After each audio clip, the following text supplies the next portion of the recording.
Coach, how would you compare and contrast this time last year compared to now from your point of view? Way less chaotic, and the main reason is, one, just the continuity that we were able to keep from a staff standpoint, but also from just player standpoint.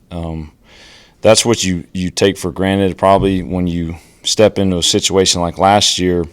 You're having to coach and teach everybody on the field. Nobody knows what you're doing or what you're trying to do, but now every coach knows what we're doing, and now you've got those older guys that even a guy like Caton, who's not going through it right now, but he's another coach. He's an extension of the coaching staff, to where we got some new guys that are here this semester that he's able to, like, if they got a question, they don't have to come find one of us. He can come find Caton or Anthony or one of these older guys that have been in it. And so that takes a lot of stress off of me, takes a lot of stress off the coaching staff, to where last year, it felt like I couldn't get enough answers out there fast enough for all the questions. And so that's the biggest difference, just a lot less chaotic, just because of just the familiarity from the top down, staff-wise and players.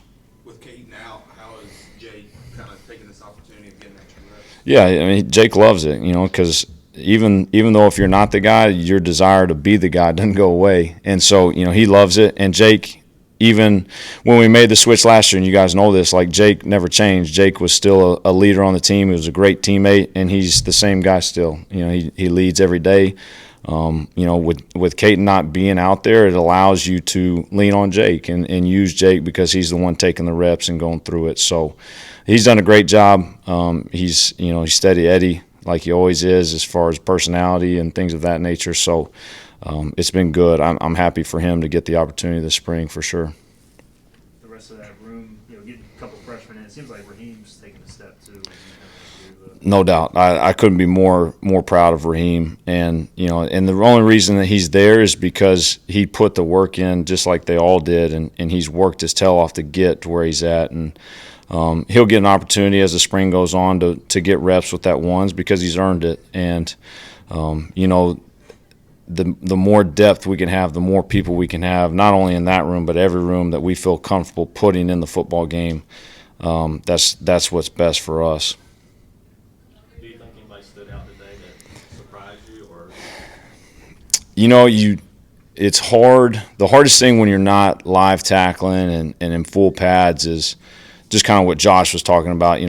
Was that a tackler or was it not? And so there's some things that you get to see today, and really in that running back room, when those guys get in one-on-one situations, are they breaking tackles? Are they not? And you got to see guys like London, Parker Jenkins, that got in some one-on-one situations and won those matchups, and we need to win more of them. But those were some just guys, just because of the practice today of tackling, you get to see who's really winning in those one-on-one situations.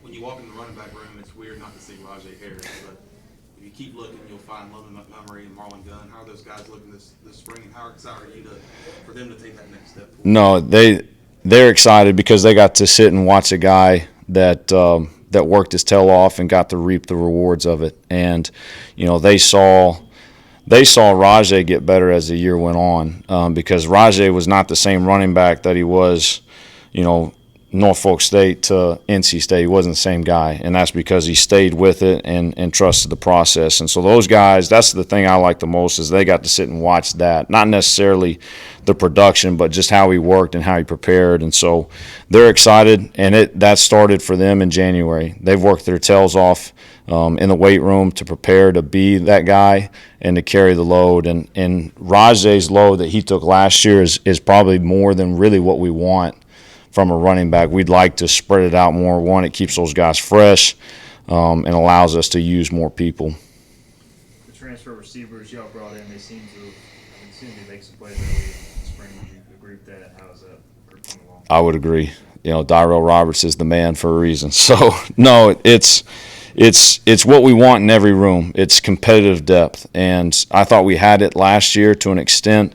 I feel the exact same way, even if not more so this year. In every room, running backs, receivers, tight ends, O-line, we just are a deeper unit this year than we were last year, to where They're really from the front out wide, like there is not a big drop off, and that's what we want. So that's why those guys were huge.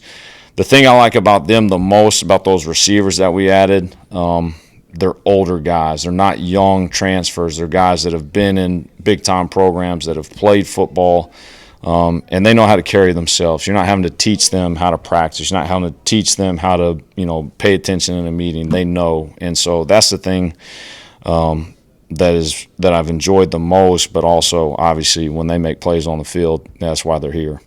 Let's go to the trenches right quick. How's the offensive line gelling so far this spring? It's great. And, that's where you've got a good mix of guys that have been here, new guys. You've got guys that were in the program last year that may not have played a ton, but you've got guys that have been here that have a chance to go step into some of those roles. And, again, just like that receiver room, you talk about you got a two deep where there is a lot of interchangeable parts as far as competition goes.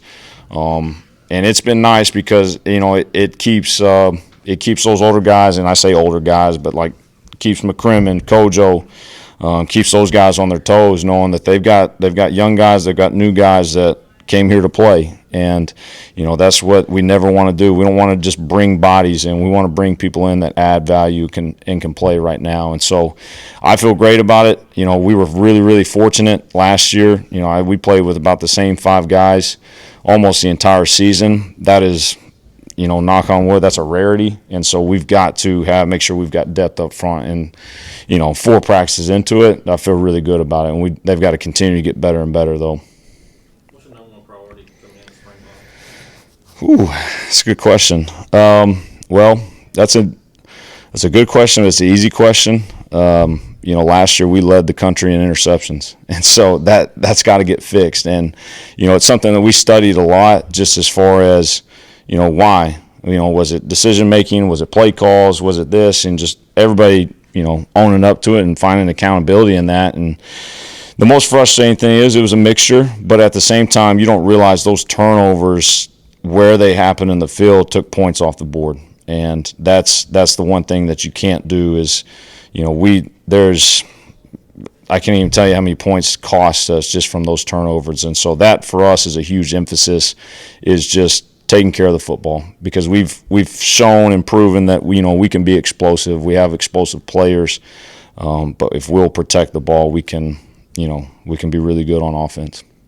Coach McBain was out there for other jobs, maybe your reports at least. Just what was it about ECU that made you want to make here for another year? The biggest thing for me is it's rare. It's so rare in our profession and what we do that you get to do exactly what you want to do with the people you want to do it with. And I have that here. I love working for Blake Harrell, first and foremost.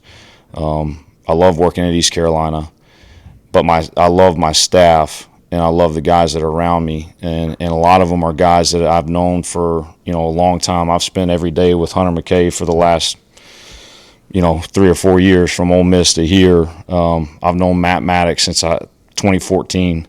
I've known Ronnie Freeman since 2009 at Abilene Christian, and met Darrell Roberts about a year and a half ago, and now I would consider him my brother. He's family forever. And so, like I said, you just don't get to do what you want to do and have the freedom that we have on offense that Blake allows us to do, but get to do it with the people. I love coming to work every day because of the people I'm around. And so that's a rarity. I've been fortunate to have that other times in my career in different roles, but that's special. And you don't leave that or walk away for that for nothing. And I cherish that. I love it here. My family loves it here. So this place is special. And the other thing is, I knew with the pieces we have coming back, I know how good we can be. Now, we got a long way to go, and we got to work our tail to get there. But all that combined, like, this is a special place. And I knew that when I came here, and obviously the last year and a half has just confirmed that. Anything else for Coach? Thank you, No, Coach. appreciate it, guys.